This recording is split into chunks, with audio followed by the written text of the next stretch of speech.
Вітаю ўсіх сябры. Гэта літаратура і кава, рубрыка ў Асацыяцыі беларусаў у Амерыцы, у якой мы сустракаемся з беларускімі літаратарамі, літаратаркамі. І сёння да нас у госці прыйшла Тацяна Астроўская, доктарка гістарычных навук і даследчыца дысідэнцтва, таксама аўтарка кнігі «Культура і супраціў» і нядаўна вышедшай у выдавецтве «Скарына Прэс».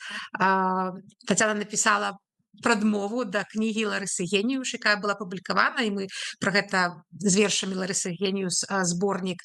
Мы пра гэта паразмаўляем пазней, а пакуль вітаю Тацяна. Вітаю, вялікі дзякуй за запрашэнне і ўсім тым, хто далучыўся тут вось гэтай летняй вечар ці поўдзень, дзе як мы ўжо зразумелі, сабраліся беларусы з усяго свету, так што вельмі прыемна ўсіх бачыць з розных куткоў свету. Маё першае пытанне будзе, папрашу Тацяну трошкі распавесці пра сябе, чым вы займаліся ў Беларусі. Мне вось асабліва цікава, чаму такі выбар, накірунак вашага даследавання, чаму гэта дысідэнцтва, вось такі супраціў, і чым вы зараз займаецеся?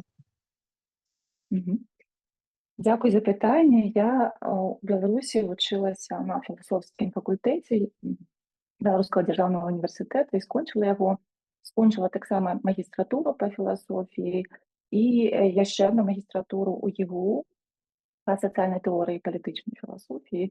То бок, па-першае, адукацыя, я філасофка. А пасля і маім, у прынцыпе, я ўжо ў той час цікавілася гісторыяй, інтэлектуальнай гісторыяй Беларусі і інтэлектуаламі і іх роляй у грамадстве, у палітычным супраціве таксама. То бок гэта тэма, якая мяне, прынцыпе, з тых часоў цікавіла.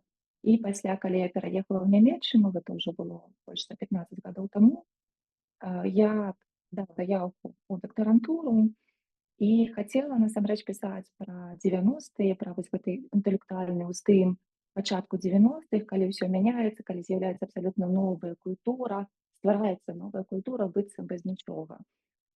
І калі я проста стала шукаць, спачатку разбірацца перад гісторыяй, як ужо, в прынцыпе, мне цікава была гісторыя, і таму, канечне, спачатку трэба зразумець, а што ж было раней. То зразумела, што, ў прынцыпе, вось гэты перыяд позняга сацыялізма, ён вельмі кепска даследаваны, ён трошачкі закінуты і беларускімі даследчыкамі, таму што ён падаваўся такім нецікавым, што ж там гэта брежнеўскі застой, гэта нешта такое шэрае, нецікавае, там нічога не адбывалася. З іншага боку, ён нейкім такім чынам апрапрыяваны рэжымам, таму што вось гэта наш час, гэта час, да якога ўвесь час гістарычная палітыка сучасная звяртаецца, так, гэта час такі, з якога арганічна, скажем так, выцякае вось тое, што адбываецца сёння ў Беларусі. І ён быў такім, на мой погляд, занядбаны, і калі я стала разбірацца, я зразумела, што ён насамрэч страшна цікавы, і што я ў гэтым часе застануся, то бок вось гэтай перадгісторыі з'явілася насамрэч асобная цэлая гісторыя, якой я вельмі ўжо шмат гадоў займаюся. Я пачала пісаць сваю дысертацыю ў 2013 годзе ва ўніверсітэце Грайсвальда, гэта на паўночным усходзе Нямецчыны, на узбярэжжы Балтыйскага мора, там і Польша ўжо недалёка, гэта была ўсходняя Нямецчына, і там я яе, в прынцыпе, скончыла, абараніла, а пасля пераехала на працу ў Марбург і працую ўжо таксама даволі шмат гадоў даследчыцай у інстытуце гістарычных даследаванняў усходняй цэнтральнай Европы імя Гердера у горадзе Марбургу, гэта на захадзе, у сярэдзіне, скажем так, на захадзе, бліжэй да захада Германіі. Ну, такая вот кароткая гісторыя. І, в прынцыпе, калі я напісала дысертацыю, а можа быць пра гісторыю самой кніжкі, бо дысертацыю я бараніла ў 2018 годзе, кніжка ангельская, на ангельскай мове, ўжо як дысертацыя была выдадзена нямецкім выдавецтвам Харасавец праз год.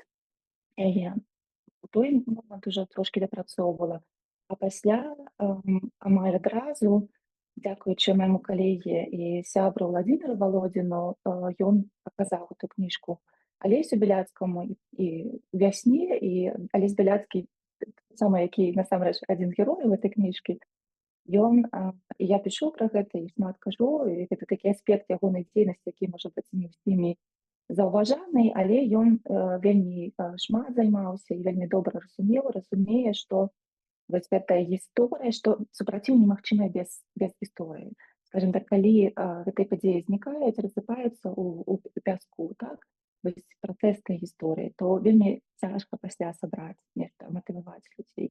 І ён таксама са свайго боку, і вясна гэтым займалася. Напрыклад, яны запісалі інтэрв'ю і зрабілі такую кніжку пра гісторыю дысідэнта Міхася Кукабакі. Ён вось гэтым таксама займаўся, і гэта вельмі падтрымліваў. І ён зацікавіўся вось маім праектам, і амаль адразу, як толькі выйшла нямецкая кніжка, то бок на англійскай мове, але на нямецкім выдавецтве, яны пачалі перакладаць на беларускую мову, але, канешне, калі гэта якраз быў пачатак 20-го года, гэтай падзеі ўсе адцягнулі, і я яшчэ вельмі хацела вельмі шмат, то бок пераклад рабіла не я, пераклад рабіў Олег Плутка, але я шмат вельмі працавала над гэтым перакладам таксама, і урэшце рэшт кніжка выйшла ў 22-м годзе, калі Алесь Беляцкі быў ужо у турме ўжо 1 год, але ягоныя калегі, я ім вельмі ўдзячная, яны перанялі працу, і яна павінна была яшчэ ў Мінску выйсці, але, канешне, нейкі момант гэта стала нерэальна,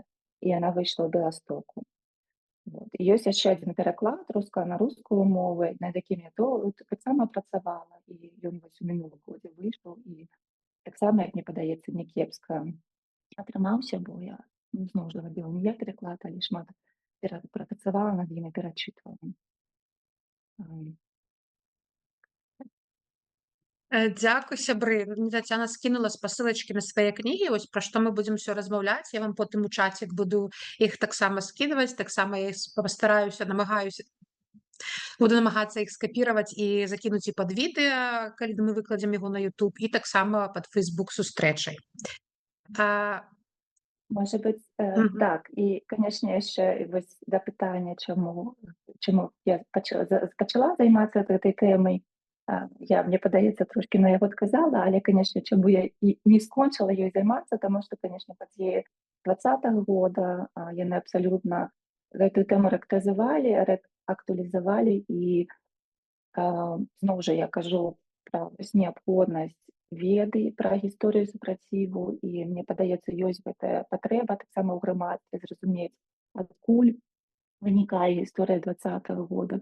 І таму, канешне, я таксама працую і ў параўнаўчай перспектыве мяне вельмі цікавіць, наколькі сапраўды вось тое, пра што я паўплывала на тое, што адбываецца ў 20-м годзе, што было новага, і гэтак далей. Таму мне падаецца, гэта ўсё частка адной гісторыі, шмат у чым. Мне ведаеце, якое пытанне ўзнікла, калі вы распавядалі, што вы на філасофскім факультэце вучыліся? Што там такога вучаць на філасофскім факультэце, што ў нас вельмі шмат вось такіх вядомых даследчыкаў, выбітных беларусаў, яны ўсе навучаліся на філасофскім факультэце. Я аднойчы была на адной імпрэзе, дзе дзяўчына вось там распавядала пра свой філасофскі клуб, і там было даволі шмат такіх вядомых таксама жанчын беларусак, якія адна сказала: я прадпрымальніца зараз вядомая, але я навучалася на філасофскім факультэце. Іншая там даследчыца, гендерная даследчыца, яна навучалася на філасофскім факультэце. Я подумала: божа, колькі на гэтым факультэце філасофскім выбітных людзей. Што адбываецца ў вас там? Чаму такія выходзяць цікаўныя і актыўныя людзі? Добрае пытанне. Насамрэч, у мяне заўсёды была гэтая цікавасць да гісторыі, але ўрэшце рэшт гэта быў такой апошні момант, рашэнне апошняга моманту, калі я вырашыла ўсё-такі ісці на філасофскі факультэт, тут бацькі нейкім чынам паўплывалі, сказалі: ідзі. Я слаба прадстаўляла сабе наогул, што гэта такое, чым я буду займацца. Але мне падаецца тое, што я вельмі ўдзячная, што я вось пачала сваю кар'еру гісторыка ці гісторыцы, менавіта як вывучэнне філасофіі, таму што мне падаецца, гэта вельмі шмат дае, гэта дае сапраўды гэту такую крытычную планку, па-першае, а па-другое, вельмі іншы гарызонт, таму што ты бачыш падзеі у такой працягласці, і ты все-таки тое, чаму нас навучылі, я думаю, гэта мысліць сапраўды абстрактна і бачыць сувязі, можа быць, якія, не кажу пра ўсе гісторыкі, але не ўсе гісторыкі навучаюцца бачаць, таму што яны часам засяроджваюцца на фактах і нейкіх канкрэтных падзеях. А вось гэтая філасофская, можа быць, адукацыя надае такую трошкі больш шырату мыслення, і я вельмі ўдзячная за яе. Але ўдзячная бела беларускаму дзяржаўнаму універсітэту, але больш напэўна, таксама сваю адукацыю у ЕГУ. Я там уже вучылася, калі ЕГУ пераехаў у Вільню, і гэта былі першыя годы вось эміграцыі. Яны такія былі вельмі яшчэ незразумела, што было і што будзе з універсітэтам. Яны былі вельмі такія нейкія сямейныя стасункі з выкладчыцкім саставам, скажем, складам, з выкладчыкамі нашымі, і мы часам збіраліся там нават амаль у нейкіх кватэрах і сядзелі, сапраўды чыталі гэтыя тэксты там радок за радком. І гэта вось сапраўды тады, калі я ўжо я ўжо навучалася ў магістратуры, я зразумела, што такое філасофія. І вось гэта мне сапраўды вельмі шмат. Вось гэтая філасофская адукацыя, якую атрымала ў магістратуры ў ЕГУ, мне сапраўды вельмі шмат дала. Так, Ігор, калі ласка. У мяне пытанне да Тацяны. А якімі гадамі, якія дзесяцігоддзі, які перыяд ты закранаеш у сваіх даследаваннях? Я так разумею, што это напэўна 70-е, 80-е, 90-е. Я чаму запытваюся, што я бачу цяпер даволі часта ёсць у акадэмічныя публікацыі якраз закранаюць гэтыя дзесяцігоддзі. І я вось думаю, чаму цяпер якраз звернутая ўвага у нас з'яўляецца гэтая патрэба звяртацца да гэтага перыяду. Выбачаюся за доўгае пытанне. Не, вельмі добрае пытанне. І так, гэта 60, тое, што мы называем часам позняга сацыялізму. Гэта калі, в прынцыпе, ўлада ў СССР змяняецца, калі зыходзіць Хрушчоў, ці яго там змяняюць на Брэжнева, і да часу як бы перабудовы. Хаця мне зноў жа я пішу пра гэта, што у Беларусі, не толькі я, канечне, што гэтыя рамкі гістарычныя, часовыя, яны трошкі зменшаныя. У нас у 55-м годзе Машэраў прыходзіць да ўлады трошкі пазней, і пасля зразумела, што перабудова, беларускі час перабудовы, скажем, ён таксама вельмі адрозны ад таго, што адбываецца там, можа быць, у краінах Балтыі ці там у тым жа цэнтры Савецкага Саюза. Гэта вось тое, чым я займалася. Чаму зараз цікавасць пачынаецца? Я думаю, таму што гэты час вельмі шмат нам насамрэч тлумачыць пра тое, зноў жа, вельмі шмат было сказана пра тое, што, напрыклад, сучасная сістэма аўтарытарная беларуская, яна гэта такі паўтор савецкай, спроба паўтарыць, скажем так, савецкую сістэму ў адной невялікай дзяржаве, у адной асобнай дзяржаве. Але сапраўды, дзе вось гэтыя механізмы паўтарэння, у чым это праяўляецца? Ніхто, ў прынцыпе, гэтым сур'ёзна не займаўся. То бок, гэта такая функцыя, якая паўтараецца вельмі часта. І я думаю, нарэшце зараз прыйшло разуменне, што сапраўды, каб зразумець, як функцыянуе вось гэтая сённяшняя сістэма, як магчымым стаў аўтарытарызм, трэба разбірацца насамрэч і глядзець нашмат далей. Але таксама, як я ўжо упамінала і казала, што таксама, каб зразумець, якім чынам адбыўся 20-й год, напрыклад, у Беларусі, якім чынам магчыма стала, што беларусы проста аказаліся такой,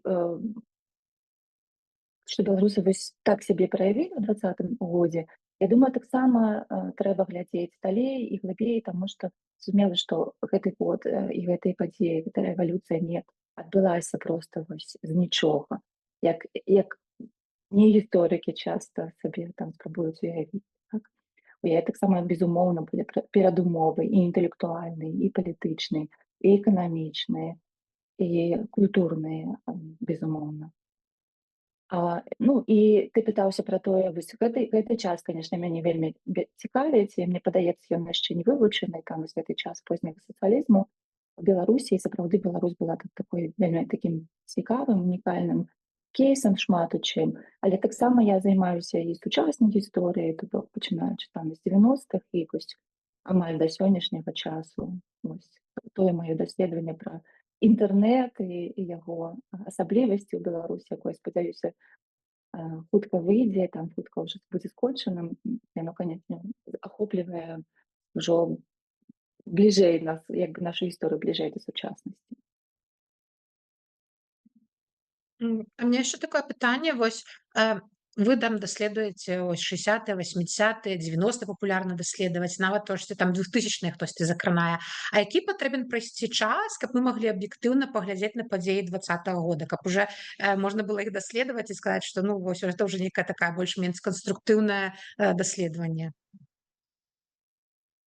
Ну, аб'ектыўна, насамрэч,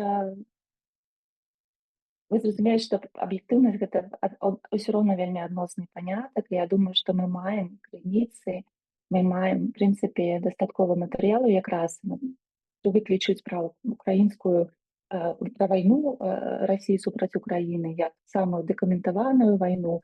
Я думаю, што вось беларуская рэвалюцыя 20-го года можна па аналогіі таксама назваць адной з самых дакументаваных рэвалюцый, таму што сапраўды матэрыялу, крыніцаў хапае, і таму проста і гэта абсалютна нармальна даследаваць там якраз зараз. Таксама для гісторыкаў, то бок ёсць у гісторыі, в прынцыпе, гэта там, напэўна, вось момант такі пералому пасля Другой сусветнай вайны адбыўся, калі дагэтуль, в прынцыпе, лічылася, што гісторыкі не могуць даследаваць сучаснасць. А зараз ёсць такі панятак гісторыя сучаснасці, і в прынцыпе, гісторыя сучаснасці нам патрэбна дзеля таго, каб зразумець, што адбываецца, і мы ведаем, што, в прынцыпе, гістарычная веда, яна вельмі істотна ўплывае на палітыку, і таму яна неабходная дзеля таго, каб зразумець, што адбываецца з культурай, з палітыкай вось зараз. Так. Гісторыкі таксама вось гэтым фарміраванні актуальнага палітычнага дыскурсу зараз вельмі актыўна удзельнічаюць. І таму, я думаю, тут няма як бы правільнага часу, проста у кожны момант гістарычны, калі мы будзем вяртацца да гэтых падзей 20-го года, канешне, будуць з'яўляцца нейкія новыя нюансы. І, канешне, будуць адкрывацца нейкія новыя падрабязнасці, але мне падаецца, што вельмі правільна таксама займацца гэтым і зараз, таму што нейкія моманты ад нас праз нейкі час могуць схавацца. Але, канешне, магчыма, як вы правільна кажаце, гістарычная нейкая дыстанцыя дазволіць нам штосьці ўбачыць на гэтым трошки такім ужо, калі мы адыдзем трошачкі далей, убачыць нам нейкія рэчы, падзеі, людзей, якіх мы не заўважалі на той час, ці вось якіх мы яшчэ не заўважылі сёння, нейкія сувязі, можа быць. Так, дзякуй. Я яшчэ вось паглядзела ідэю X з вамі ў нейрарады, і мне там вельмі вось цікава была тэма, якую вы абмяркоўвалі, што і раней вось у савецкі час сярод тых дысідэнтаў, сярод тых, якія выступалі супраць савецкай сістэмы, не было такога адзінага, вось, што ўсе заадно заўсёды былі падзел на нейкія катэгорыі. Там хтосьці палітычны супраціў, хтосьці культурны супраціў рабіў, хтосьці яшчэ. І для мяне, я вось раней пра гэта ніколі не задумвалася, з часам пасля 20-го года, прычым у 20-м не задумвалася, а вось зараз да мяне такія даходзяць думкі, што у 20-м падавалася, што ўсе людзі заадно, што мы настолькі ўсе яднаныя, што мы заадно. А зараз вельмі відавочна гэтае адгалінаванне, што для кагосьці важна толькі дэмакратыя, для кагосьці важна нацыянальнае адраджэнне, а для кагосьці толькі яны супраць канкрэтнага дыктатара выступалі. І вось цікава вашы думкі, якая форма супраціву можа найбольш эфектыўная, ці абавязкова, каб яны былі ў сімбіозе, як вось гэты палітычны versus культурны versus там яшчэ нейкі супраціў. Ну, я думаю, проста ў розныя часы, як бы, калі вось гэта сапраўды такі рэвалюцыйны ўздым, які мы назіралі ў 20-м годзе, то там сапраўды вось уся гэтая камбінацыя, яна патрэбная была, яна працавала разам, яна падтрымлівала адну, і сапраўды ўсе былі яднаныя там нейкім у адзіным парыве, і там ужо гэтыя ідэалагічныя ці культурныя, як бы, адрозненні, яны не мелі проста ніякага, як бы, уплыву і значэння. Але зразумела, што ў розныя моманты гісторыі па-рознаму розныя формы супраціву магчымыя і патрэбныя, таму што, як я пішу якраз пра, зноў жа, пра познесавецкія часы, палітычны супраціў ва ўмовах савецкай Беларусі ён быў фактычна немагчымы.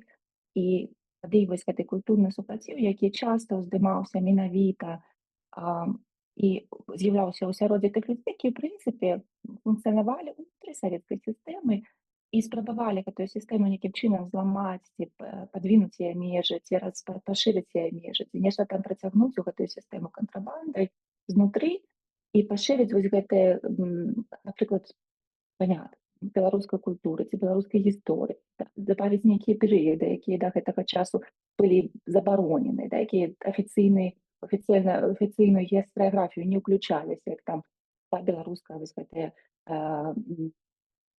агентнасць у вялікім княстве літоўскім, той, што, напрыклад, Мікола Ябаловіч зрабіў. Вось такія рэчы былі цяжка, але магчымыя, але, канешне, вельмі складана сабе ўявіць, што чалавек выходзіць там і пратэстуе з плакатам на плошчу. Такія выпадкі мы ведаем.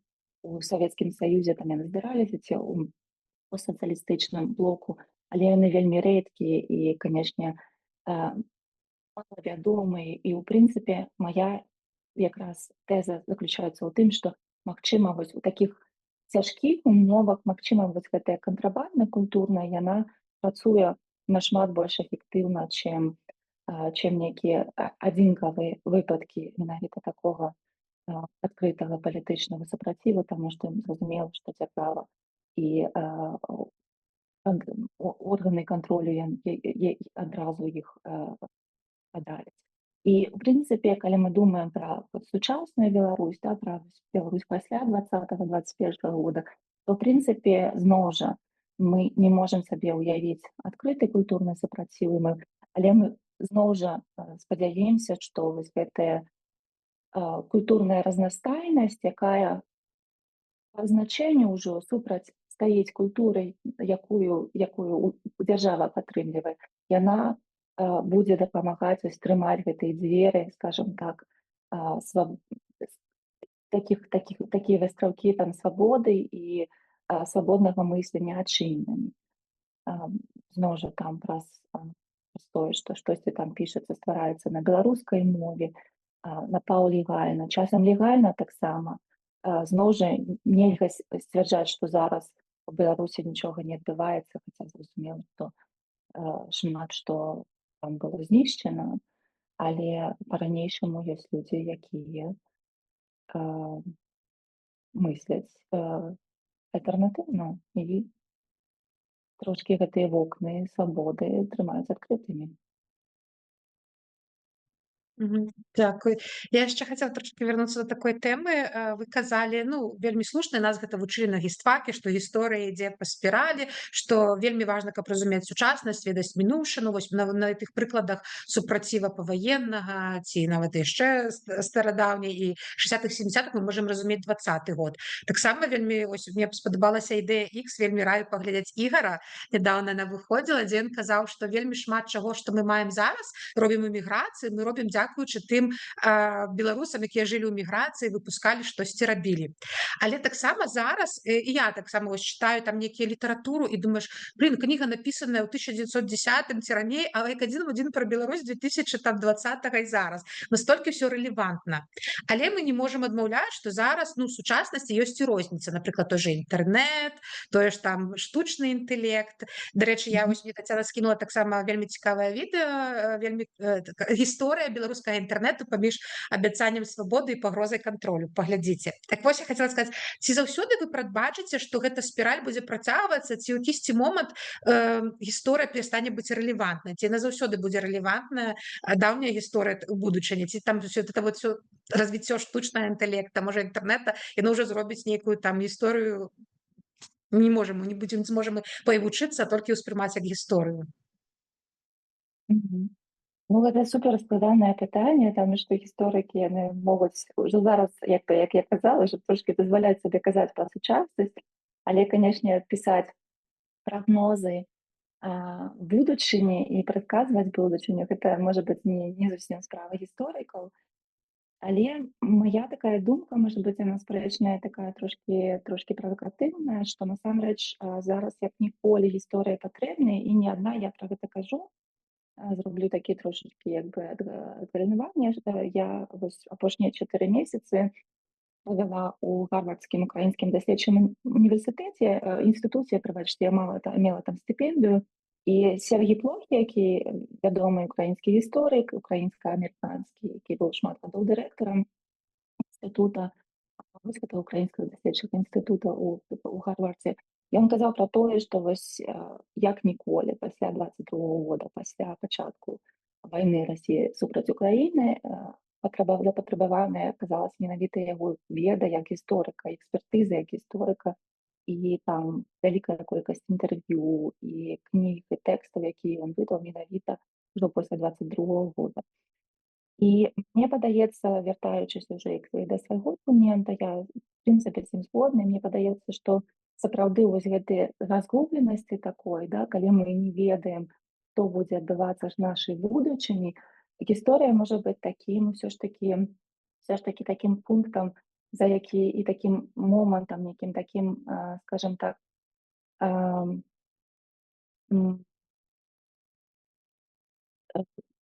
нечым, за што мы можам сапраўды трымацца, і што можа быць нас трошачкі якарам ці чымсьці такім, да, што нас некім чынам на паверхні трымае і дазваляе сказаць: окей, зноў жа пра стасункі чалавека і тэхналогіі, што шмат у чым вось гэтая, калі новыя тэхналогіі з'яўляюцца, чалавек заўсёды аказваецца разгубленым, так?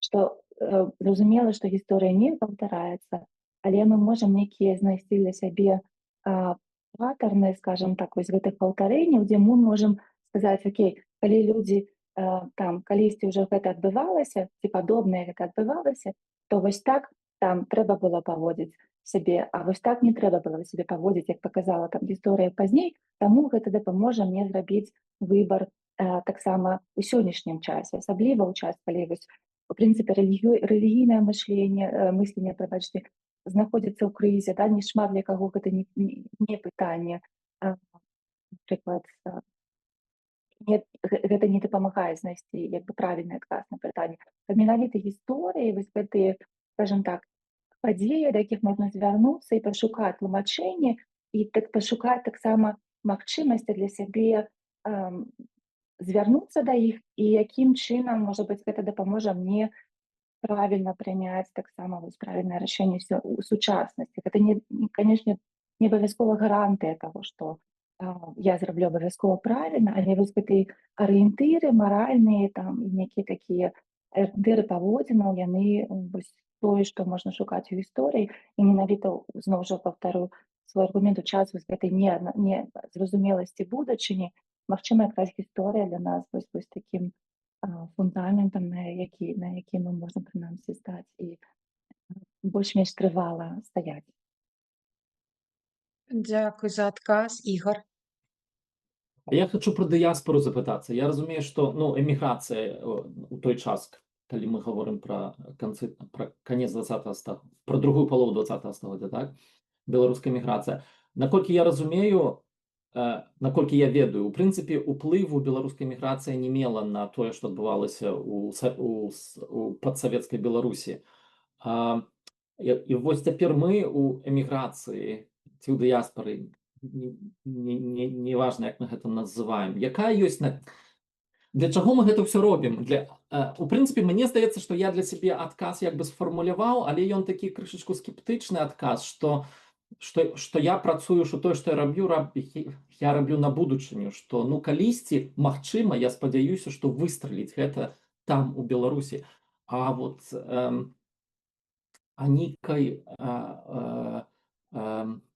камунікацыі з Рэспублікай Беларусь як бы няма. І тут яшчэ я скажу, цяпер вось мне вельмі відавочна стала, што Рэспубліка Беларусь унаследавала ад падсавецкай Беларусі вельмі скептычнае стаўленне да дыяспары. Калі паглядзець, напрыклад, на беларускае мовазнаўства, яно практычна цалкам адцякала ўсю дыяспарную практыку, ўсё мовазнаўства, што было напрацавана ў беларускай эміграцыі паваеннай, ніякім чынам не ўлічвалася і дагэтуль не ўлічваецца ў Рэспубліцы Беларусь у мовазнаўстве.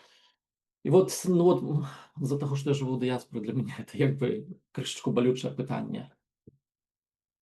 Так, гэта для нас усіх балючае пытанне і, канешне, зразумела, што мы губляем сувязь, мы губляем, сапраўды мы ставім свае пытанні, наколькі яны рэлевантныя для тых людзей, які жывуць у Беларусі. Канешне, нам падаецца, што мы робім гэта у тым ліку думаючы пра іх і робячы гэта для іх, але з іншага боку, ці патрэбна ім тое, што мы як бы думаем, што мы для іх робім, гэта, канешне, вялікае пытанне для ўсіх нас. Але гледзячы на гісторыю міграцыі, дыяспары, сапраўды ты маеш рацыю, сувязяў як бы ў той бок, яны былі вельмі абмежаваны, іх сапраўды амаль не было.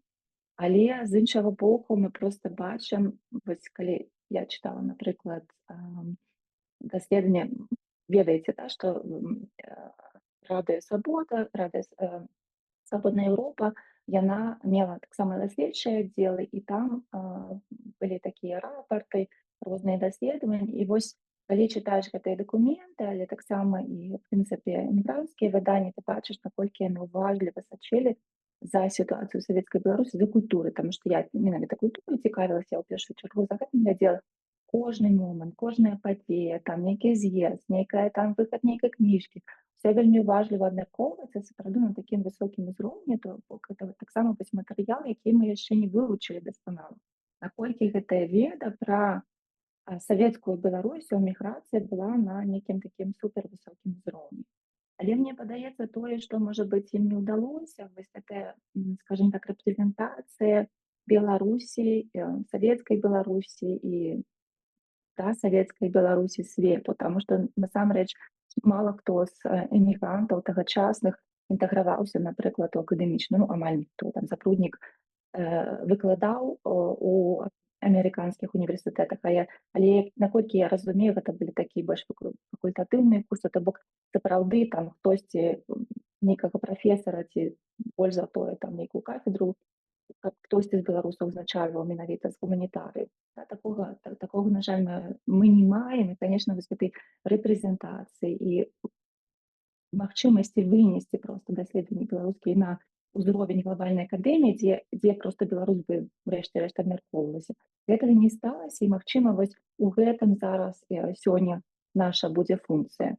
Але, зноў жа, калі паглядзець на перабудову, калі вось гэтыя ўсе мігранты пачалі пераязджаць, я ўжо казала дзесьці пра гэта, што яны вельмі шмат паўплывалі на фарміраванне дыскурсаў, на пераход ад там савецкай культуры да несавецкай, на вяртанне шматлікіх імёнаў, гісторый і гэтак далей. Гэта таксама важна, тое, што было зроблена.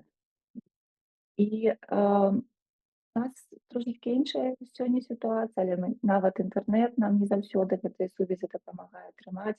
Але я думаю, вось гэтая функцыя як бы рэпрэзентацыі, сувязі на вось гэтым менавіта глобальным узроўні дыскурсу, дыскусій, яна вельмі важная, і я думаю, што наша задача проста рабіць сваю працу далей і настолькі добра, насколькі мы можам. А там паглядзім. Дзякую, Віктар. Рука бачу. Дзякуй за магчымасць сёння абмеркаваць вельмі важныя такія пытанні. Дзякуй, Тацяна, і за вашы працы і за даследаванні. У мяне такое пытанне. Калі вось параўнаць супраціў, культурны, там, палітычны, дысідэнцкі, так увогуле у Беларусі вось 60-е, 70-е, 80-е гады у параўнанні з іншымі так званымі саюзнымі рэспублікамі, здаецца, і такая думка ёсць, што ён быў значна слабейшы. І нават вы самі узгадалі, што і перабудова пачалася у Беларусі пазней, і Алеся Адамовіч нават назваў Беларусь вандэяй перабудовы. Вось, а чаму гэта адбывалася? Там ёсць одна такая думка, што беларусы вельмі законапаслухмяныя людзі, другая, што у іх не было досведу там перамог, таму яны дастаткова пасіўна адносяцца вось да гэтага супраціву. І таксама, можа, не хапае пасіянарнасці і так далей. Што вы думаеце вось на гэты конт? Вялікі дзякуй, гаспадар Віктар. Я думаю, во-першае, што мы в такую пастку недаследаванасці папалі, таму што тут як бы атрымліваецца такая сітуацыя, што гэта не зусім так. Таму што сапраўды гэта як бы вобраз Беларусі як самай сацыялістычнай, савецкай Беларусі як самай сацыялістычнай, самай такой як бы паслухмянай і савецкай рэспублікі, ён сапраўды дамінаваў і доўгі час дамінуе, але зразумела, ёсць прычыны, таму што сапраўды, калі мы паглядзім на вынікі рэферэндуму там у сакавіку 90-го году, 91-го году, ці калі мы паглядзім на як бы агульную задаволенасць там беларусаў, то ў прынцыпе можна рабіць такія высновы, але я думаю, што вось гэты вобраз часткова сфарміраваўся, таму што ў прынцыпе не з'явілася даследаванні, які паказвалі вось гэтую іншы бок савецкай Беларусі, а калі паглядзець уважліва, то сапраўды там шмат чаго адбывалася і там шмат разнастайнасці. Я толькі пісала, ў прынцыпе, пра вось гэтую частку нацыянальнасць, так скажем, свядомая інтэлігенцыя, якая спрабавала нейкія альтэрнатыўныя культурныя праекты рэалізаваць падчас позняга сацыялізму, але ж была яшчэ рускамоўная, былі яшчэ і яўрэйскія актывісты, якія таксама рабілі сваю справу, там спрабавалі з аднаго боку выехаць з савецкай Беларусі, а з іншага таксама трансфармавалі гэтую прастору. Напрыклад, гэтыя там зборкі каля ямы, якія кожны год адбываліся 9 траўня. Гэта ж всё таксама частка вось гэтай гісторыі, скажем так, альтэрнатыўнай, пра якую мы проста вельмі шмат ведалі, і чамусьці вось тут адбывалася так, што з'явіўся гэты імідж, і таму імідж, вобраз гэтай савецкай Беларусі самай сацыялістычнай, таму там не трэба было шукаць. І ўсе тыя, хто займаліся гісторыяй супраціву, там дысідэнцтва савецкага, яны не спрабавалі ісці ў той бок, не спрабавалі нават шукаць там. І атрымліваецца, што вось я ўжо казала пра нашых там інтэлектуалаў, што нейкім чынам атрымалася так, што ўлада зарэзервавала вось гэты час для сябе, і была такая, як бы такое, што таксама не вельмі цікавы час. І таму мне вельмі пашанцавала, што я проста вось нейкім чынам там аказалася, пачала гэтай гісторыі збіраць, і калі гэты джин ўжо выпушчаны на волю, то я думаю, што мы даведаемся яшчэ вельмі шмат, і што ўрэшце рэшт мы зможам таксама гэтую гісторыю прадставіць нашмат больш разнастайна і распавесці яе зусім па-іншаму. Але з іншага боку, у нас, канешне, былі прычыны, мы ведаем дакладна, беларусаў як бы сядзець ціха і не пратэставаць там, калі гэта было магчыма, бо мы ведаем, колькі людзей было знішчана, колькі людзей было знішчана падчас Другой сусветнай вайны. Першы момант быў, канешне, пра рэпрэсіі, але калі паглядзець на Другую сусветную вайну, і пасля, канешне, умовы жыцця былі шмат лепшыя ў Савецкім Саюзе, гэта калі параўнаць, напрыклад, з міжваенным часам. І, канешне, шмат для каго гэта была такой дастаткова добрай прычынай, у прынцыпе, згаджацца і жыць у гэтым грамадстве.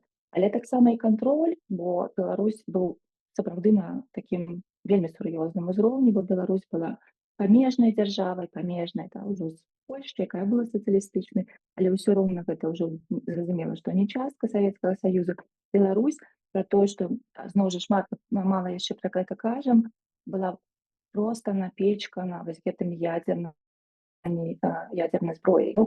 Ось, калі наогул штосьці ўзнікае, то мне падаецца, тут як бы трэба суізмярацца суразмернасць з тым, што магчыма і што было зроблена, і калі вось мы ў гэтым кантэксце паглядзім, то гісторыя зусім не такая сумная, як мы яе прывыклі бачыць.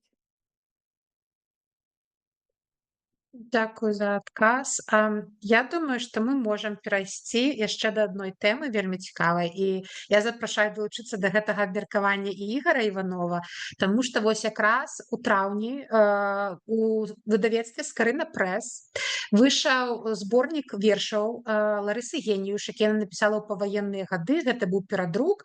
Ларыса Геніюш напісала яго ад рукі, якраз перад тым, як яна была вымушана паехаць у Савецкі Саюз, не па сваёй волі, і доўгі час гэты зборнік быў згублены, і там нейкім магічным вобразам ён апынуўся ў скрынаўскай бібліятэцы ў 80-х, і яго там спрабавалі, ведаю, даследаваць у 90-х, але гэта был так больш такі нейкі сам выдат, але вось уже такая грунтоўная праца, перадрук з рэдактарам, з разборам мовы з'явілася толькі вось зараз, і ўступнае слова да гэтага зборніка напісала Тацяна. І, дарэчы, вось не на правах рэклямы, вельмі ўсім раю, я прачытала, і уступнае слова цудоўна мне спадабалася.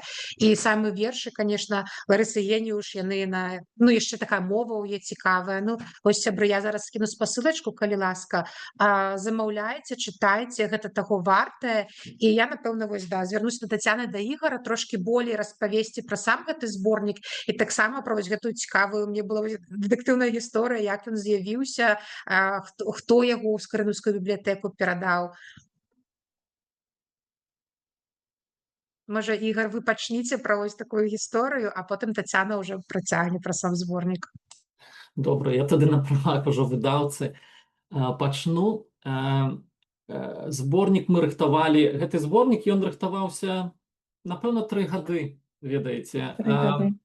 Так. Задума ў нас вельмі рана ягоная з'явілася, і мы нават паспелі прадставіць гэты зборнік на 2 фестывалях прадмова, фестываль беларускай інтэлектуальнай кнігі, распавядалі і ў Познані 1 год, і на наступны год распавядалі ў Празе, што вось-вось выходзіць, і мы 4 разы кнігу адклікалі з друкарні. Таму што амаль у апошні момант у нас заўсёды было нейкае адчуванне, што штосьці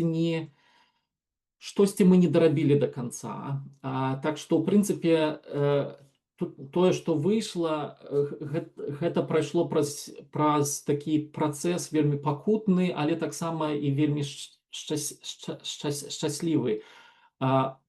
Па-новаму прачытаць рукапіс Ларысы Єніуш. Але, канешне, гэта нічога не гэта зусім нічога ў параўнанні з тым, што аўтарка, канешне, уклала ў гэты рукапіс. Рукапіс выглядае ось такога ён памеру, і Ларыса Єніуш напісала гэтыя вершы на такой жоўтай паперы, склала і гэтыя аркушыкі і перапляла іх разам у гэтую кніжку. Тацяна ў прадмове піша пра тое, што мы не ведаем, для каго яна пісала, каму гэты рукапіс прызначаўся. Атрымалі яго мы, вось наше пакаленне, да якога я належу, пабачыла гэты зборнік упершыню, напэўна, 1988 годзе, наколькі мы ведаем, ён трапіў у скарынаўскую бібліятэку ў Лондоне. Увогуле, ў гэты перыяд у скарынаўскую бібліятэку трапіў цэлы шэраг вельмі цікавых артефактаў, у тым ліку кашуля з лягера, з гулага, якую насіла Ларыса Єніуш. Так што там быў канал перадачы артефактаў на захад. Мы до конца гэтага самі яшчэ не ведаем. Гэта, безумоўна, адкрыецца, просто трэба архівы вельмі добра расчытаць усе і вывучыць у скарынаўскай бібліятэцы. Там цэлыя горы скарбаў, у якіх можна яшчэ адкрыцці зрабіць. І гэты зборнік трапіў, наколькі мы ведаем, у 1988 годзе ў скарынаўскую бібліятэку. У 1992 годзе выйшаў машынапісны ксераксны зборнік, дзе гэтыя рукапісы былі расчытаныя, так? І гэты зборнік рыхтаваў прафесар Арнольд Макміллен, і ён зрабіў абсалютна выдатную працу з дапамогай айца Александра Нарацана, які быў кіраўніком скарынаўскай бібліятэкі. Яны абодва зрабілі выдатную працу. Прафесар Макміллен напісаў цудоўную прадмову да зборніка. Гэта быў першы англамоўны тэкст, наколькі мне вядома, пра Ларысу Єніуш. І ён дагэтуль актуальны, таму мы вырашылі перакласці на беларускую мову, і ў гэтым зборніку ёсць пераклад на беларускую мову таго, што Арнольд Макміллен тады напісаў, што ён распавядаў пра Ларысу Єніуш. А тут трэба памятаць, што Ларыса Єніуш у БССР жыла, ніколі не прыняла савецкае грамадзянства, і усе каналы камунікацыі з захадам кантраляваліся. Яна пісала паштоўкі і лісты эмігрантам, у тым ліку эмігрантам, яны праходзілі, але, канешне, яна не магла казаць шчыра і адкрыта. І вось Арнольд Макміллен у 92-м годзе свету абвяшчае, а той зборнік рассылаўся ва ўніверсітэты, рассылаўся ў амбасады і так далей. Так што зборнік у 92-м годзе быў таксама сродкам распавесці пра Беларусь, якая змагалася, якая церпіць, змагаецца і не здаецца. І вось цяпер нарадзілася магчымасць зрабіць вельмі прыгожа і якасна выдаць факсімільнае выданне, але таксама спачатку мы думалі, што мы проста, што называецца, возьмем тэксты 92-го года расчытаныя, зробім факсімільнае выданне, ўсё будзе вельмі хутка і прыгожа, але хутка. Але чым больш мы чыталі, чым больш рэдактарка вершаў ужо Яніна Лаўнік, чым больш яна учытвалася, тым больш было зразумела, што першаснае прачытанне вершу, рэдагаванне і прачытанне мела памылкі, там былі памылкі, але нават не гэта самае галоўнае. Самае галоўнае, што, як аказваецца, што Ларысу Геніюш заўсёды рэдагавалі ў нейкую кадыфікацыю беларускай мовы, альбо ў наркамаўку, альбо ў Тарашкевіцу. Напрыклад, мы спрабавалі гэты рукапіс, зразумела, яна пісала, ніхто не рэдагаваў ёй гэтыя вершы. І мы паспрабавалі, адна з нашых здагадак была ўзяць самы першы зборнік Ларысы Геніюш, які выходзіў у 1942 годзе. Тумаш рэдагаваў гэты зборнік, і мы вырашылі прымяніць прынцыпы рэдагавання ягоныя. І вот усё роўна траціцца аўтэнтычнасць мовы Ларысы Геніюш. І вот у мовазнаўчым пляне гэты зборнік, гэта выклік таксама ўсяму беларускаму, я не ведаю, рэдактарскаму свету і літаратурнаму свету перачытаць Ларысу Геніюш па-новаму, паспрабаваць адрэдагаваць тое, што мы ўжо ведаем, але паспрабаваць адрэдагаваць па-новаму, таму што магчыма, што Ларыса Геніюш загучыць па-іншаму. Аказалася, што яна пісала гарадзенскай гаворкай. А там вельмі шмат таго, чаго няма ў кадыфікаваных, у нарматыўных нашых, у нарматыўнай беларускай мове. І калі вот яе прачытаць менавіта з разуменнем таго, што гэта гарадзенская гаворка, раптам ты чуеш іншае гучанне ў гэтай паэзіі, часам нават рытм іншы з'яўляецца. Ну вот я вам распавёў пра мовазнаўчы бок, таму што Яніны Лаўнік, рэдактаркі, з намі няма. А вот пра гістарычны, напэўна, я чапаць не буду, бо Тацяна ў гэтым разбіраецца куды лепш за мяне. Так, я, может быть, зноў жа не буду ўсё распавядаць усе гісторыі адтуль, таму што тады вам не цікава будзе чытаць, але я хацела б сказаць, пачаць з таго, што, ў прынцыпе, гэты зборнік, праца над гэтым зборнікам, гэта наш такі маніфест, падаецца, з Карына, які пра тое, што вось калі ці заява такая галосная, што калі вы думаеце, што вы ведаеце Ларысу Геніюш, то вы яе не ведаеце. І я думаю, што веданне трэба пачынаць наноў і пачынаць вось гэта, я думаю, гэты зборнік якраз, гэта анталогія, гэта такі добры пачатак будзе. Ігор казаў пра тое, што гэта вось такая новая, абсалютна новае слова можа быць у мовазнаўстве. Я кажу пра тое, і мне падаецца, вось гэта гісторыя гэтага зборніка, ён сам, але вось і гісторыя, якая яго як бы акружае, гэта таксама новае слова ў даследаванні якраз супраціву і самвыдаву. І мы казалі пра тое, наколькі вось гэтыя даследаванні паваеннага супраціву, супраціву часоў позняга сацыялізму і нават таго, што раней яшчэ адбывалася, яны важныя дзеля таго, каб зразумець тое, што адбывалася там у Беларусі ў 20-м годзе, напрыклад. Але гэта не толькі для нас. У прынцыпе, уся, напэўна, ўсходняя цэнтральная Еўропа зараз займаецца тым, і даследчыкі ўсходняй цэнтральнай Еўропы, і там гісторыкі, і ты ж даследчыкі літаратуры ці культуры, яны займаюцца тым, што вяртаюцца да гэтых тэкстаў, якія з'явіліся ў час, і спрабуюць зразумець, якім чынам магчымае супрацьстаянне аўтарытарным рэжымам, папулісцкім рэжымам, таму што ну, гэта пытанне актуальнае сёння не толькі для нас, беларусаў, но актуальна, безумоўна, канешне, для суседняй Расіі, і там зноў жа адбываецца гэтае вялікае перачытванне вось гэтых дысідэнцкіх гісторый, але яшчэ не напоўніцу зноў жа трэба шмат гэтым працаваць, але тое ж самае, напрыклад, у цэнтральнай Еўропе Гавел якраз зараз адзін з такіх вельмі актуальных аўтараў. І вось мне падаецца, вось наша гісторыя Ларысы Геніуш і Ларыса Геніуш сама як асоба, а таксама тое, што яна стварыла у сваіх вершах, у сваіх тэкстах, гэта таксама вялікая і важная частка вось гэтай агульнай гісторыі усходняй цэнтральна-еўрапейскага супраціву аўтарытарызму і таталітарным дзяржавам. І менавіта таму я вельмі радая, што мы вось гэта ўсё па-ангельску таксама друкавалі, таму што для нашых зноў жа маіх калег у заходняй Еўропе, у Амерыцы, у Канадзе, для іх зноў жа Беларусь такая амаль невядомая гісторыя.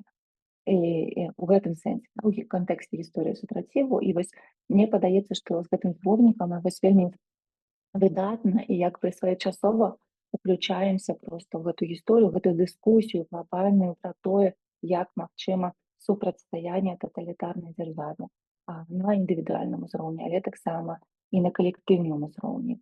Ларыса Геніуш стварае сапраўды вось гэты свой зборнік у паваеннай празе.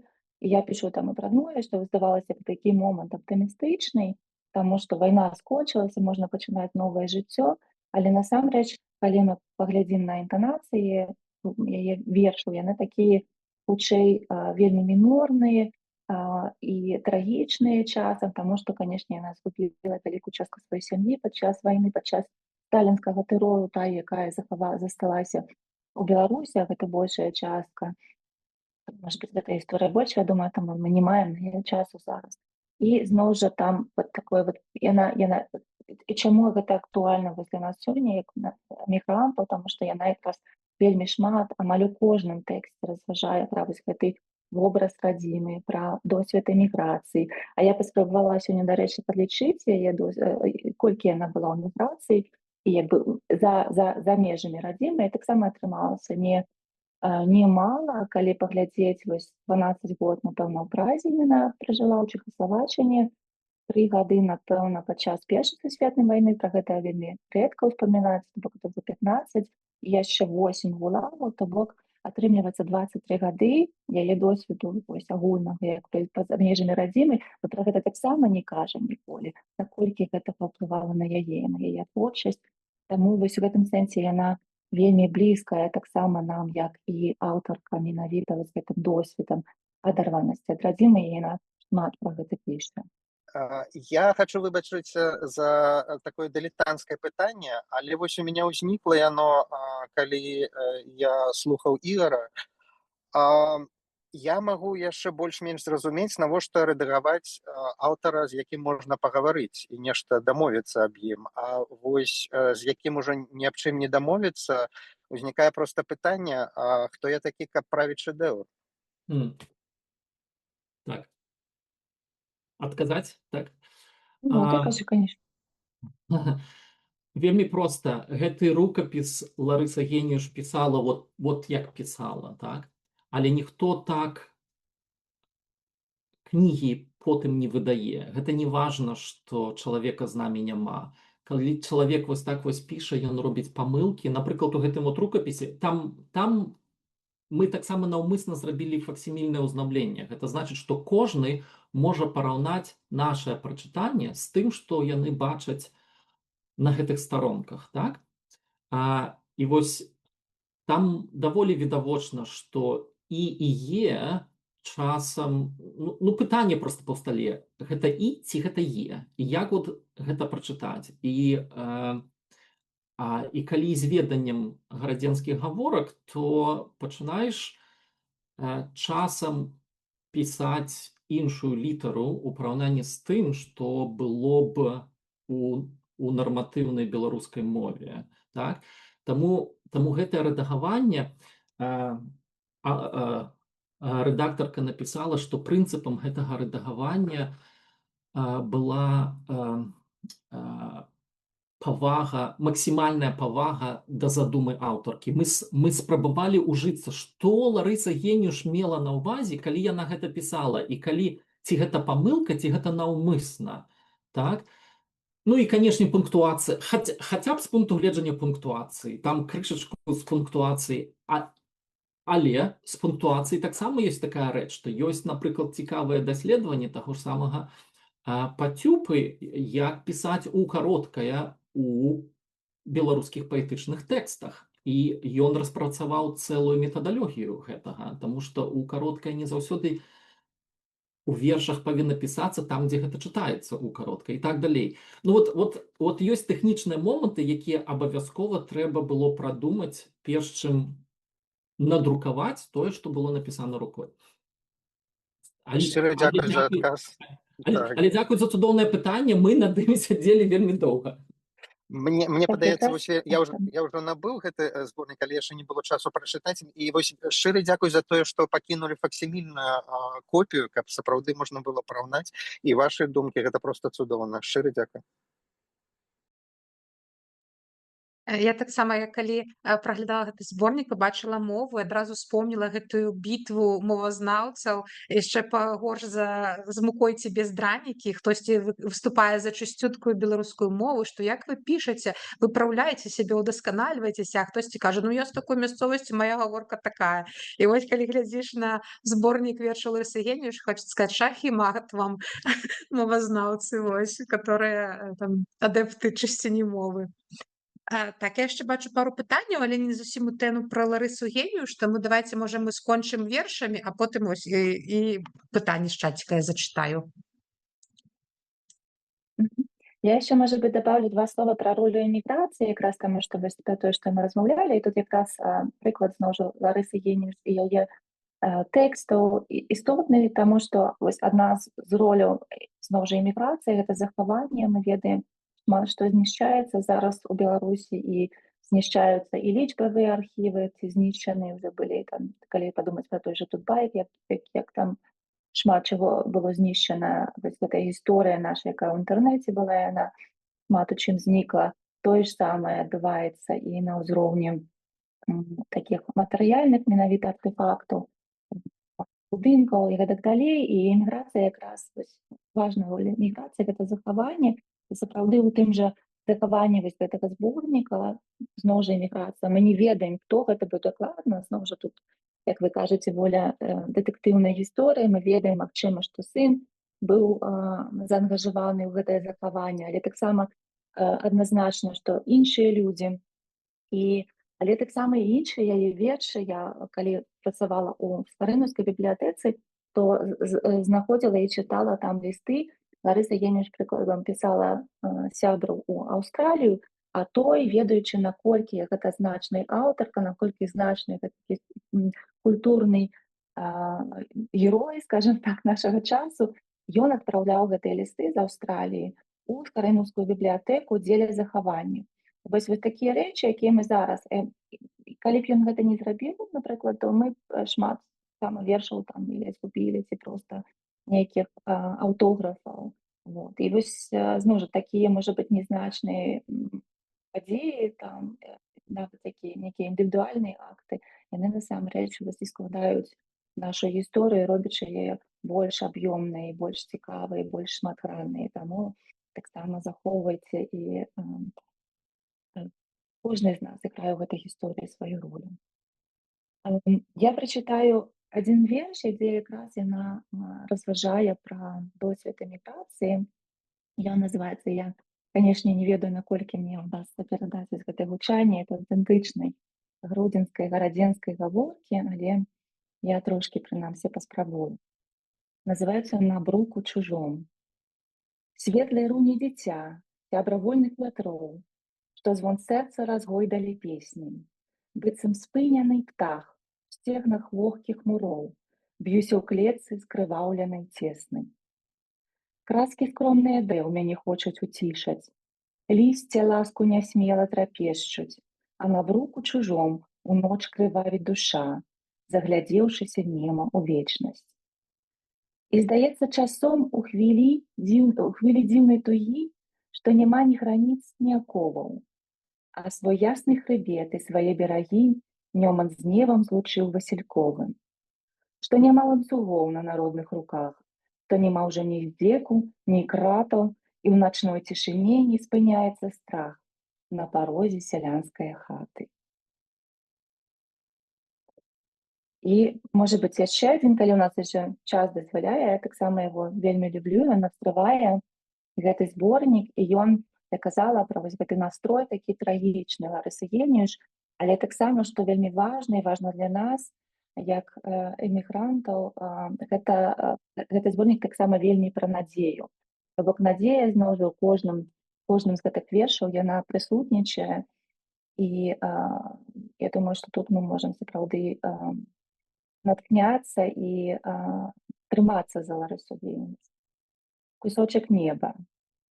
Мяне свет ласкі не сустрэў, апошні блеск пагас учора, а сэрца тысячамі стрэл ізноў злосна пранізала гора. Б'юць грудзі хвалі мне і з дна, паміж запененых прыбояў. Стаю прад бураю адна, глыбокай верай, што ўстою. Навісла цяжасць чорных хмар, шалее бура, сіл не трэба. Здымаю з болем гору твар, там цьме бліснуў кусочак неба. Дзякуй, таму сябры, вось лепшая рэкляма была. Набывайце зборнік, спасылачку маеце, я яшчэ яе прадублюю. Мне падаецца, цудоўнае укладанне грошай. Тут было пытанне ад Паўла. Мне падаецца, гэта пытанне больш для Ігара, напэўна. Ці хочаце вы яшчэ штосьці, Ігар, дадаць пра як набываць тыя кнігі, якія зараз з'яўляюцца па-за межамі Беларусі, як іх могуць мець да іх доступ беларусы ўнутры Беларусі? Ну, можа, адказ мае сэнс сапраўды агучыць. Розныя выдавецтвы гэта вырашаюць па-рознаму. І ў нашым выпадку ёсць кнігі, якія нам даволі проста зрабіць даступнымі ў Беларусі, напрыклад, у электронным выглядзе. Большасць нашых кніг практычна на ўсіх асноўных пляцоўках электронных кніг. Мы на некаторых платформах мы робім зніжкі спецыяльна, калі для людзей з Беларусі. Так што недаступнае пытанне толькі, ці будзе працаваць картка, так? Таксама некаторыя кнігі мы ўвогуле робім бесплатнымі для спампоўкі, там, дзе, напрыклад, аўтарскія правы гэта дазваляюць гэта зрабіць, як зборнік эсэ студэнтаў пра 2020 год, няскоранае пакаленне мы зрабілі. Некаторыя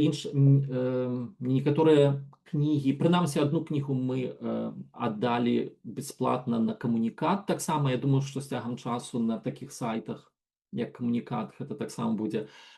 Там, дзе аўтарскія правы нам дазваляюць, мы фрагменты кніг публікуем у Google Books, і яны, адпаведна, цалкам кнігі індэксуюцца. Для даследнікаў гэта вельмі важна. Гэта значыць, што кнігі, якія выдадзены з Карына Прэс, імгненна становяцца часткай адкрытыя для даследнікаў з любой краіны, яны могуць там шукаць тое, што іх цікавіць, і бачыць фрагменты. На жаль, аўтарскія правы не дазваляюць усяго выстаўляць, так што тут робім, што можам, але з кнігай Ларысы Геніюш яшчэ больш складаная сітуацыя. У нас ёсць некалькіх такіх выданняў. Яны проста у электронным варыянце яны не перадаюць усяго таго, што было задумана намі. Таму мы не хочам выкладаць яе ў электронным варыянце, нават калі б мы і хацелі. Рэч у тым, што сам зборнік гэта вельмі тактыльная рэч. Ён вельмі, як бы сказаць, вельмі далікатная рэч, якая існуе ў адным асобніку ў гэтым свеце. Іншых няма. І тое, што мы зрабілі факсімільнае выданне, мы яго зрабілі максімальна падобным да таго, што ёсць у Лондоне, захоўваецца, так? І нават тое, як выдадзена кніга, тут швейцарская брашура для таго, каб перадаць гэтую далікатнасць рукапісу, каб можна было адкрыць цалкам і пабачыць, як адкрываецца сам рукапіс. І вось, разумееце, PDF-ка не перадасць адчування таго, што ты маеш, калі ты калі ты глядзіш на рукапіс Ларысы Геніуш. Што я магу параіць у гэтым выпадку? Прасіце сяброў прывезці з Беларусі, з Вільні або з Варшавы. Іх можна, гэтую кніжку можна замовіць там і у Літве, і ў Польшчы перасылка задарма на гэтую кніжку. І прасіце, каб яны прывезлі ў Беларусь. Мы не з'яўляемся пакуль што экстрэмісцкім фармаваннем. І на гэту, па ідэі, за гэту кнігу не павінны нікога затрымаць і пакараць пакуль што. Ну, вось такі адказ. Дзякую, нас натуральна там яшчэ некалькі пытанняў. Так, вось тут пытанне ад пані з Паўночнай Караліны. Як вы лічыце, калі творы ператвараюцца ў скарб беларускай культуры?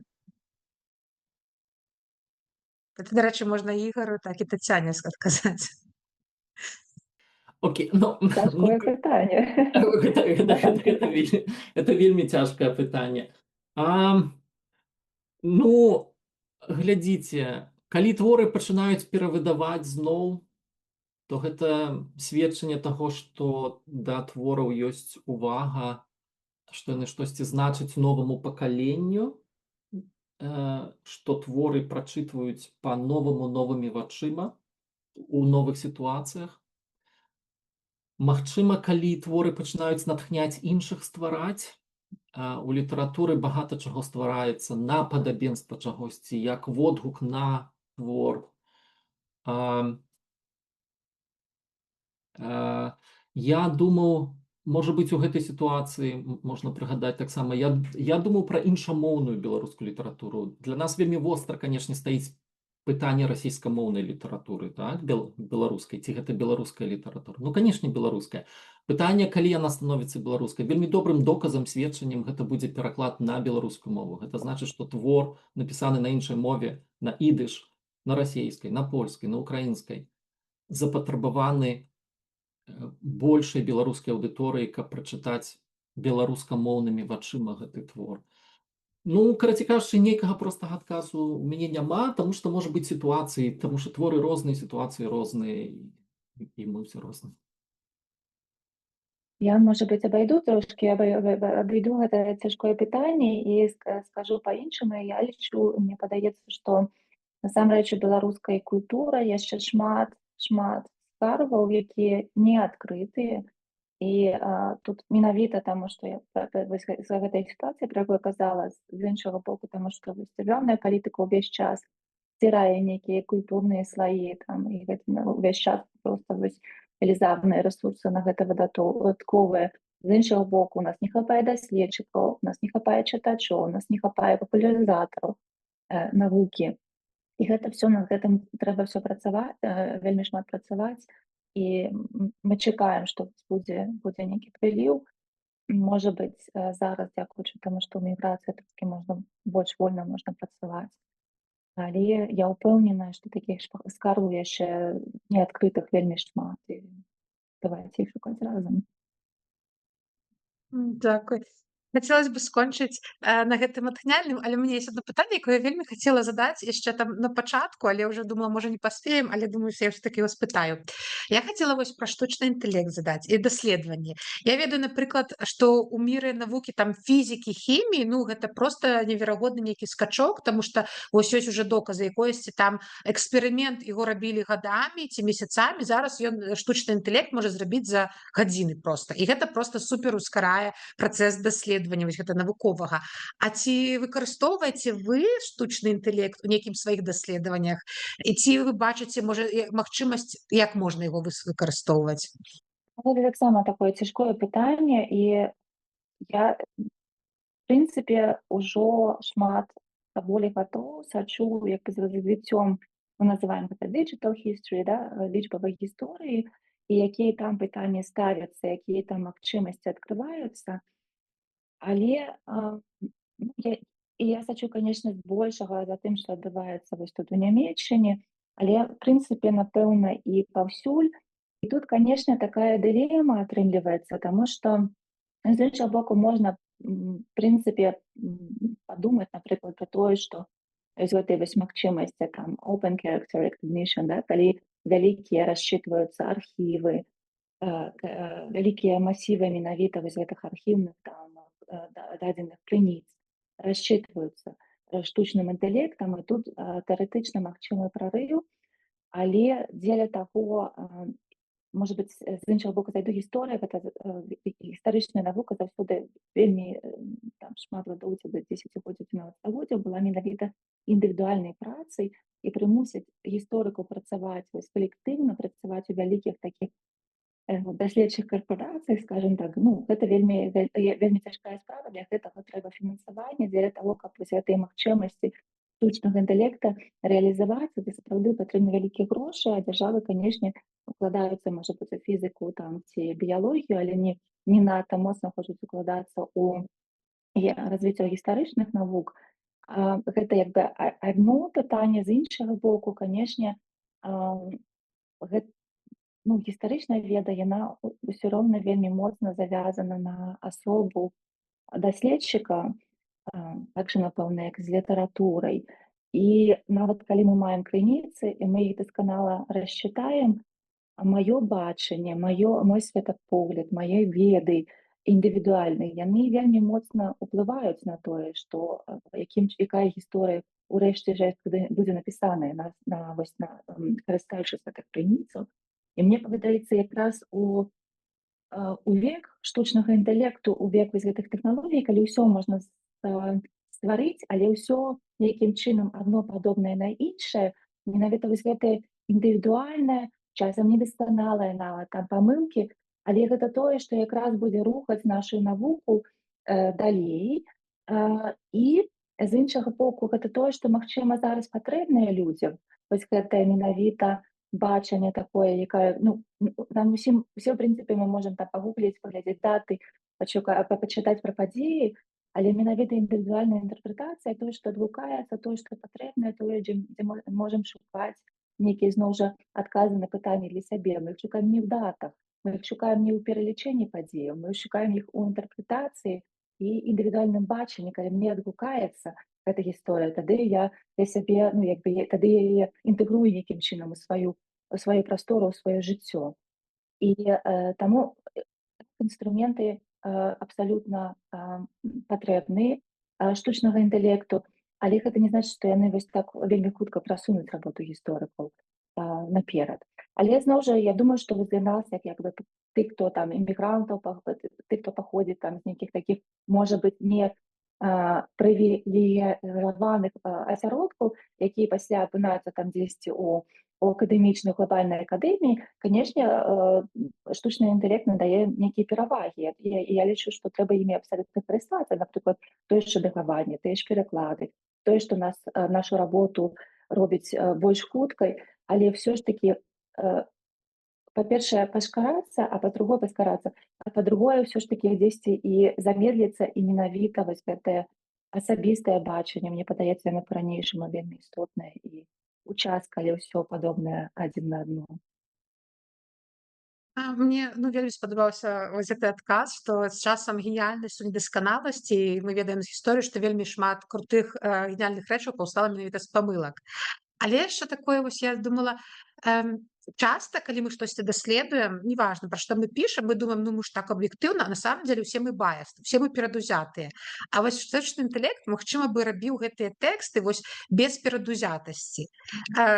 Вось што лепей? Нейкая асоба даследчыка, якая вось сваё ўкладзе бачанне, ці ўсё-такі даследаванне павінна быць такое вось проста сухое, не перадузята, ні на чым баку не быць? Ну, у нас ёсць механізмы контроля неперадузятасці, там перадузятасці, якія выпрацаваныя таксама дзесяцігоддзямі. Гэта peer review, калі мы звяртаемся да калегаў, да супольнасці навуковай, якая нас нейкім чынам, скажем так, балансуе, кантралюе і гэтак далей, таму што гэта заўсёды не індывідуальная праца. Калі, напрыклад, я пішу сваю кніжку, у мяне там спіс будзе там 100, можа быць, чалавек, якім я падзякі хачу напісаць, таму што гэта заўсёды і калектыўная праца, ты частка супольнасці. Але я дзякую, і, в прынцыпе, можна падумаць у гэтым кірунку, насамрэч, якім чынам, сапраўды, гэта вельмі добрае пытанне, якім чынам штучны інтэлект можа тэарэтычна дапамагчы вось гэтыя механізмы балансавання, перадузятасці, скажем, распрацоўваць і нейкім чынам іх прадастаўляць, сапраўды, можа быць, дзесьці скарэктаваць вось нашае бачанне, якое сапраўды перадузятасць зноў жа гэта неадназначна кепска, нейкая наша вось эта кантэкстуалізацыя, тое, адкуль мы паходзім, наша паходжанне, наша вось гэтая пазіцыянальнасць, да, яна часам дае тое, што убачыць тое, што іншыя не бачаць, менавіта наш бэкграунд, наша гісторыя ўласная, якую мы прыносім у нашу працу. Яна на нас уплывае і ўплывае на нашу працу. Але з іншага боку, сапраўды, можа быць, тут ёсць магчымасці вось гэтага кантролю, калі яны не татальныя, калі гэта не будзе татальны кантроль з боку штучнага інтэлекта, то сапраўды можа быць такой вялікай дапамогай. Дзякую вялікі за адказ, за разважанні. Сябры, не бачу больш пытанняў у чацікі, таму, напэўна, будзем скончваць гэтую гутарку. Шчыры дзякуй, Тацяна, Ігар. Мне было вельмі цікава, упэўнена, што усім прысутным і гледачам, якія паглядзяць гэта ў запісе, таксама цікава. Дзякую, што прыйшлі. Дзякуй за запрашэнне. Так, сябры, з вами была Асацыяцыя беларусаў у Амерыцы, літаратура і кава. Сачыце за нашымі соцсеткамі. Вось таксама хутка выйдзе відэа на Ютубе. Всім да пабачэння.